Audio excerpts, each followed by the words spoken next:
안녕하세요, 여러분. 자, 이제 부동산 관리론 두 번째 문제를 풀어볼게요. 1번, 건물의 내용 연수와 생애주기 및 관리 방식에 관한 설명으로 틀린 것을 골라보랍니다. 그럼 건물의 생애주기가 기억이 나셔야 되죠.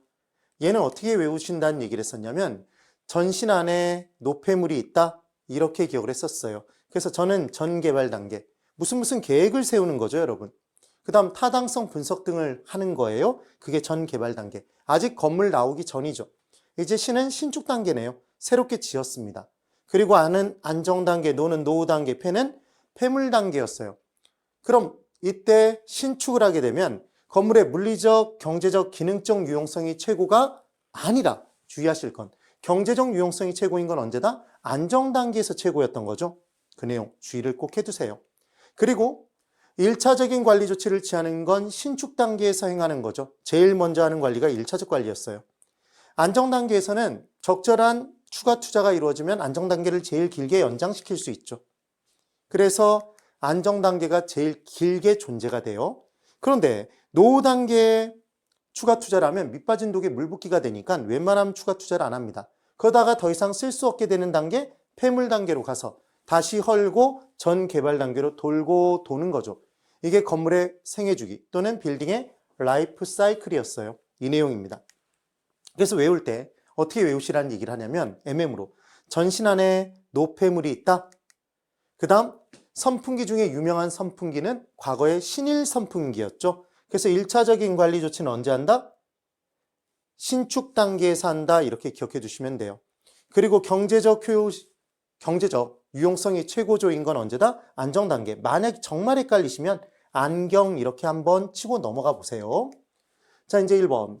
건물과 부지와의 부적응, 설계 불량, 설비 불량, 건물의 외관과 디자인 낙후 등은 기능적 내용 연수와 관련이 있다. 기능이 떨어지는 요인들이죠, 지금. 주의를 해보셔야 됩니다.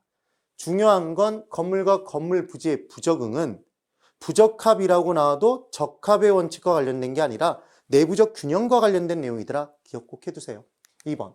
인근적의 변화, 인근 환경과 건물의 부적합, 해당 부동산의 당해 지역 건축물의 시장성의 감퇴 등. 그럼 얘는 외부적 요인과의 관계잖아요. 그럼 이 대상 부동산의 경제적 가치가 떨어지네요. 그래서 얘는 경제적 내용 연수에 영향을 미치는 요인들이죠. 3번. 건물의 생애주기 단계 중 안정 단계에서 건물의 양호한 관리가 이루어진다면 안정 단계를 좀 더 길게 연장시킬 수 있다? 그 얘기죠. 그 다음 4번. 건물의 생애주기 단계 중 노후 단계에서는 일반적으로 건물의 구조, 설비, 외관 등이 악화되는 단계이다. 노후화가 급격하게 이루어져요. 그래서 이때는 추가 투자를 하게 되면 밑빠진 독에 물붓기가 될 수 있다. 웬만하면 추가 투자를 안 하죠. 5번. 건물의 관리에 있어서 재무 회계 관리, 돈 느낌 나세요? 시설 이용, 임대차 계약, 인력 관리는 위탁하고. 그러니까 경제적 관리와 지금 계약은. 얘는 뭐죠, 여러분? 계약은 권리, 조정, 계약이 뜨면 법률적 관리잖아요. 그리고 인력 관리 한번 주의해 두세요. 사람 잘못 쓰면 돈이 무진장 새나요? 그러니까 인력 관리는 법경기 관리 중에 어디에 속하겠다? 그렇죠. 경제적 관리예요. 그러니까 법률적 경제적 관리를 위탁하고 청소를 포함한 나머지는 소유자가 만약에 직접 관리한다면 어찌됐건 얘는 섞였잖아요, 여러분. 그러니까 얘는 전문 위탁 관리 방식이다, 혼합 관리다? 혼합 관리겠죠. 그래서 5번이 틀렸네요. 자, 2번. 부동산 관리에 대한 설명으로 틀린 것을 골라보랍니다. 1번. 법률적 측면의 부동산 관리는 부동산의 유용성을 보호하기 위하여 법률상의 재반 조치를 취함으로써 법적인 보장을 확보하는 거래요. 네, 소유권 등의 보장 등을 이때 추구하는 것이죠. 2번. 시설 관리가 나왔습니다. 시옷 기억나셔야 돼요. 소극적 관리였어요. 부동산 시설을 운영하고 유지하는 것으로 시설 사용자나 기업의 요구에 따르는 소극적 관리다. 적극적 관리라고 나와 있으면 X라는 거 잡아내셔야 돼요. 시옷. 그 다음 3번. 자기관리 방식은, 직접 관리 방식은 전문 위탁 관리 방식에 비해 기밀 유지에 유리하고 자기 거 자기가 관리하면 기밀 유지 잘 되죠? 얘를 보안 관리의 효율성이 높다고 표현했습니다. 의사결정도 지거 지가 관리하니까 신속하겠죠. 5. 4번. 임차 부동산에서 발생하는 수입 어쩌고저쩌고 나오는데 이 부분에서 한 가지 기억하실 것. 임대차 계약에 세 가지 방식이 있대요. 우리 건물에 세 가지가 있죠. 주상공. 그래서 주거용, 상업용, 공업용 부동산에 있어서 임대차 계약의 종류가 달라요. 그래서 주거용 부동산에서는 임대인이 임차인에게 모든 걸 다 받고 전기료, 수도료도 임대인이 다 걷어서 그때 공급자에게 납부하죠. 걔를 총임대차 계약 또는 조임대차 계약이라고 얘기를 했던 겁니다. 그 다음 상업용 부동산은 임차인의 매출액의 일정 비율만큼을 임대료로 더 받나요? 얘가 비율임대차 계약이었죠. 그래서 상업용 부동산, 매장용 부동산에서 임대인이 임차인을 선정하는 기준은 자신의 수익과 직결되니까 가능 매상고, 임차인의 가능 매상고가 이때 임차인의 선정 기준이 되겠죠. 그 다음 공업용 부동산은 똑같은 공장건물에서 어떤 것을 생산하느냐에 따라서 전기를 쓰고 수도를 쓰고 위험이 발생되는 정도가 다 다르죠.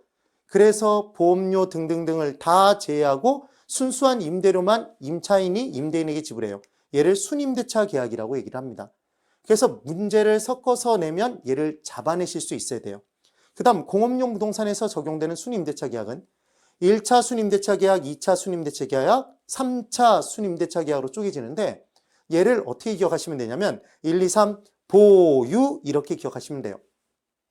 그래서 1차 순임대차 계약에 보험료를 더하면 2차 순임대차 계약이 되고요.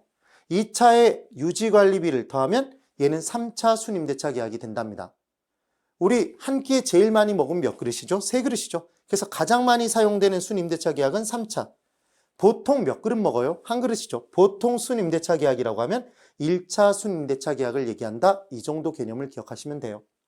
그래서 얘를 외우는 방법은 주주총회를 줄여서 주총이라고 하죠, 여러분. 주총.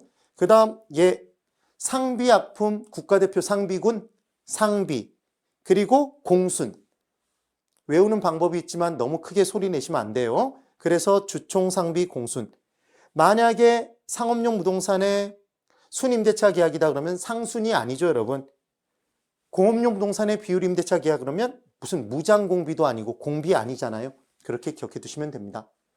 그래서 이제 4번을 보면 임차 부동산에서 발생하는 총 수입의 일정 비율을 임대료로 지불한다면 얘는 비율임대차 계약이 맞죠. 보통 매장용 부동산, 상업용 부동산에서 적용되는 내용. 그 다음 5번. 경제적 측면의 부동산 관리는 대상 부동산의 물리적, 기능적 하자의 유무를 판단하여 필요한 조치를 취하는 것이다. 여러분, 물리적, 기능적 하자 유무 판단, 하자 흠 등을 수선하는 건 법경기 중에 어디에 속하죠? 기술적 관리죠. 경제적 측면의 부동산 관리가 아니었어요. 그래서 5번이 틀렸네요. 3번. 부동산 관리에 대한 설명으로 틀린 것을 골라보랍니다. 1번.